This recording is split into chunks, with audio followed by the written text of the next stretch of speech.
بسم اللہ الرحمن الرحیم۔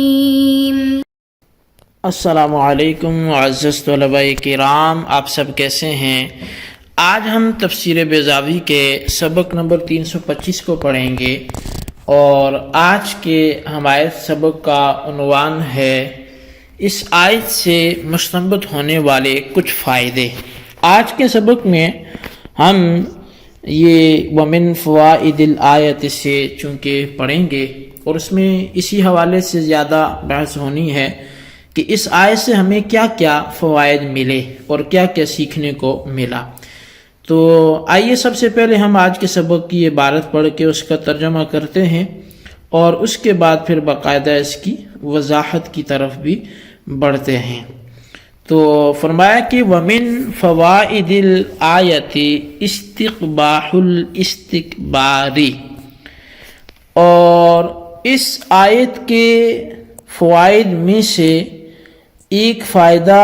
یہ بھی ہے کہ استکبار قبیح چیز ہے، وَأَنَّهُ قَدْ يُفْضِي بِصَاحِبِهِ إِلَى الْكُفْرِ، اور یہ کہ استکبار کبھی کبھی اپنے صاحب کو کفر تک لے جاتا ہے۔ وَالْحِسُّ عَلَى الْإِئْتِمَارِ لِأَمْرِهِ وَتَرْكِ الْخَوْضِ فِي سِرِّهِ، اور اس آیت کے فوائد میں سے یہ بھی ہے کہ اللہ تبارک و تعالی کے امر کی بجا آوری کی جائے اور اس کے راز و نیاز کی جستجو میں نہ پڑا جائے۔ وَأَنَّ الْأَمْرَ لِلْوُجُوبِ، اور اس آیت کے فوائد میں سے ایک بات یہ بھی ہے کہ بے شک جو امر ہے وہ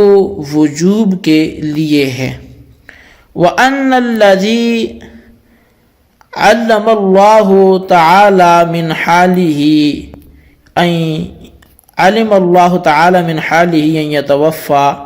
أَن يتوفى على الكفر هو الكافر على الحقيقة، إذ العبرة بالخواتيم، وَإِنْ كَانَ بِحُكْمِ الْحَالِ مُؤْمِنًا وَهُوَ الْمُعَافَاةُ الْمَنْسُوبَةُ إِلَى شَيْخِنَا أَبِي الْحَسَنِ الْأَشْعَرِي رحمہ اللہ تعالی، اور یہ کہ بے شک اللہ تعالی جس کی حالت کو یہ جانتا ہو کہ وہ کفر پر فوت ہوگا تو حقیقتاً وہی کافر ہے، اس لیے کہ اعمال کا دار و مدار وہ خاتموں پر ہی ہے، اور اگرچہ وہ فی الحال حکم کے اعتبار سے وہ مومن ہے، اور یہی موافات ہے جو ہمارے شیخ ابو الحسن اشعری رحمۃ اللہ تعالی علیہ کی جانب منسوب ہے۔ جی طلبہ کرام، یہ تھی ہمارے آج کے سبق کی عبارت اور اس کا ترجمہ، اور اب آئیے ہم اس کی وضاحت کی طرف بڑھتے ہیں۔ تو آج کے سبق میں ہم جو چیز پڑھیں گے تو وہ یہ پڑھیں گے اولاً کہ اس آیت میں کچھ فائدے ہمیں سیکھنے کو ملے، کچھ فوائد ہمیں اس آیت کے ضمن سے حاصل ہوئے، اور وہ 4 فوائد تو یہاں گنے جائیں گے۔ تو ان 4 فائدوں کے ساتھ ساتھ موافات کیا ہے اور اس کی تعریف، یا اس میں ابو الحسن اشعری رحمۃ اللہ تعالی علیہ کا موقف کیا ہے، ماتوریدیہ کا نظریہ کیا ہے، تو اس حوالے سے بھی ہم سمجھنے کی کوشش کریں گے۔ تو سب سے پہلے یہ کہ یہ جو آیت مبارکہ تلاوت کی گئی ہے تو اس میں ایک مسئلہ تو یہ سامنے آیا کہ جو کبر ہے، یعنی تکبر جو ہے، یہ ایک قبیح چیز ہے اور انتہائی ایک بری چیز ہے۔ اور یہ اس درجہ قبیح چیز ہے، اتنی بری ہے کہ کبھی کبھی تو یہ اپنے جو کبر والا بندہ ہے، تکبر کرنے والا، اس کو کافر تک بنا دیتی ہے، یعنی کفر تک پہنچا دیتی ہے، جیسا کہ ابلیس کو اس کے کبر نے ہی حد کفر تک پہنچایا، یعنی تکبر نے ہی اس کو کفر تک پہنچایا۔ اور دوسرا مسئلہ جو ہمیں اس آیت سے سیکھنے کو ملا وہ یہ ہے کہ اس آیت میں اس بات پر ترغیب دی گئی ہے اور اس مسئلے پر ابھارا گیا ہے کہ اللہ تعالیٰ کے امر کی بے چون و چرا پیروی کرنی چاہیے، یعنی اس کی بات کو ماننا چاہیے، اتباع کرنی چاہیے، اور اس کے راز و نیاز کی جستجو میں نہیں پڑنا چاہیے۔ یہ دوسری جو اس میں ہمیں بات سیکھنے کو ملی۔ اور اسی لحاظ سے اگر دیکھا جائے تو تیسری بات وہ ہمیں یہ ملی کہ امر جو ہے مطلقاً وہ وجوب کے لیے ہے، جبھی تو ابلیس کی مذمت بیان کی گئی۔ اگر اس نے واجب کو نہ ترک کیا ہوتا تو پھر تو اس کی اتنی مذمت نہ کی جاتی کہ ایک جائز کام ہی تو چھوڑا ہے، لیکن چونکہ امر تھا اور امر وجوب کے لیے تھا، اور وجوب کو چھوڑنا یہ لائق مذمت ہے اور اچھا نہیں ہے، تو اس لیے یہاں پر اس کی مذمت کو بیان کیا گیا۔ اور چوتھا جو مسئلہ ہے وہ موافات کا ہے، جو شیخ ابو الحسن اشعری جو متکلمین اشاعرہ کے امام کی جانب سے منسوب ہے۔ موافات کے معنی اصل میں ہیں دنیاوی زندگی کی آخری منزل اور آخرت کی ابتدائی منزل پر پہنچنا۔ مسئلہ موافات سے مراد یہ ہے کہ کسی کے ایمان حقیقی اور کفر حقیقی یا ولایت حقیقی اور عداوت حقیقی یا سعادت حقیقی اور شقاوت حقیقی کا قطعی فیصلہ اس کی زندگی کے آخری لمحات پر موقوف ہے۔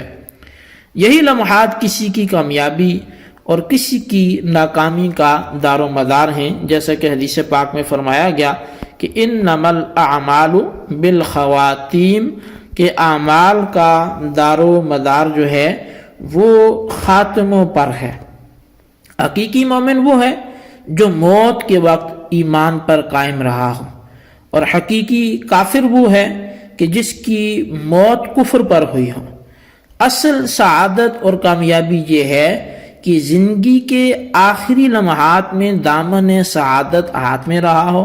اور اصلی شقاوت یہ ہے کہ موت کے وقت رحمت الہی سے وہ محروم ہو جائے تو وہ شقی ہو گیا۔ اسی بنا پر انا مؤمن انشاء اللہ کہنا یہ صحیح ہے، کیونکہ اس کے معنی یہ نہیں ہے کہ کہنے والے کو اپنی ایمان میں شک ہے، بلکہ اس کے معنی یہ ہے کہ کسی کا خاتمہ یقینی نہیں ہے کہ وہ ایمان پہ ہوگا یا کفر پہ ہوگا، اس لیے اللہ تعالیٰ سے امید ہے کہ اس کی رحمت اس کے آڑے وقت میں رہبری کرے گی۔ حضرت امام اشعری کی نسبت سے یہ مسئلہ مشہور ہو گیا، لیکن اس کے قائل دیگر حضرات بھی ہیں، یہ صرف انہی ہی کے ساتھ مخصوص نہیں ہے، بلکہ امام الحرمین نے یہاں تک کہا کہ ایمان تو فی الحال ثابت ہو جاتا ہے، اس میں کوئی شک نہیں ہے۔ جب ہی کوئی کلمہ پڑھتا ہے، ایمان کے تقاضے پوجے کرتا ہے، تو فی الحال تو مومن ہے،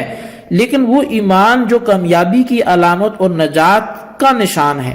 وہ وہی ایمان ہے جس پر وفات ہوئی ہو۔ اسی لیے سلف نے اس سے جو ہے وہ اعتنا کیا ہے۔ اچھا، آیت کریمہ سے مسئلہ موافات پر روشنی وہ اس طرح پڑتی ہے کہ ابلیس کے بارے میں اللہ تعالیٰ نے فرمایا کہ وہ کافروں میں سے تھا، تو یہ بات موافات والی کیسے ثابت ہو رہی ہے کہ اس کے بارے میں فرمایا وہ کافروں میں سے تھا، حالانکہ زمانے سابق میں تو وہ مومن تھا۔ اب اس سے معلوم ہوا کہ اللہ تعالیٰ کے علم میں جس کی موت کفر پر ہے اور اس کے بارے میں علم الہی یہ ہے کہ وہ کفر پر وفات پائے گا، وہی حقیقی کافر ہے، کیونکہ اعتبار کس کا ہے؟ وہ خاتمے کا ہے۔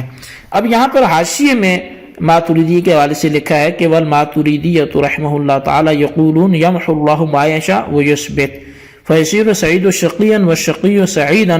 إلا أنهم يقولون من مات مسلما مخلد في الجنة ومن مات كافرا مخلد في العذاب باتفاق الفريقين. کہ وہ کہتے ہیں کہ